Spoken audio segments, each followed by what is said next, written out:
ഉല്ലാസയാത്ര ടാസ്കിൽ നിന്നും ഇപ്പോൾ നമ്മുടെ ആദിൽ ഔട്ടായിരിക്കുകയാണ്. അതിൽ ബാക്ക് സൈഡിലിരുന്നായിരുന്നു.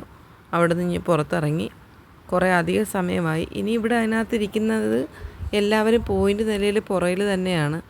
ഇപ്പോഴത്തെ നിലയിൽ ആര്യൻ ഇപ്പം ജയിച്ചെന്ന് പറഞ്ഞാലും ആര്യൻ നൂറേക്കാട്ടി പോയിൻ്റ് നിലയിൽ താഴെ വരും. അപ്പോൾ അത് പറയുന്നുണ്ട്, അവർ കമ്പാരിസൺ ചെയ്ത് സംസാരിക്കുന്നുണ്ടായിരുന്നു. എന്നിട്ടും ആരും കാറിൽ നിന്ന് പുറത്തിറങ്ങാനോ സ്കിപ്പ് ചെയ്യാനോ പ്ലാനില്ല. എല്ലാവരും അവിടെ തന്നെ ഇരിക്കുകയാണ്.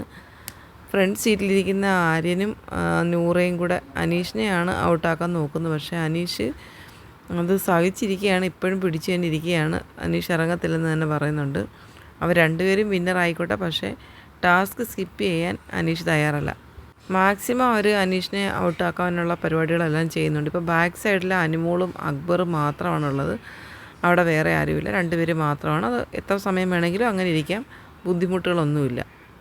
പക്ഷേ കാറിലിരുന്ന് ഉറങ്ങിയാൽ ടാസ്കിൽ നിന്ന് ഔട്ടാകുമെന്ന് ബിഗ് ബോസ് പറയുന്നുണ്ടായിരുന്നു.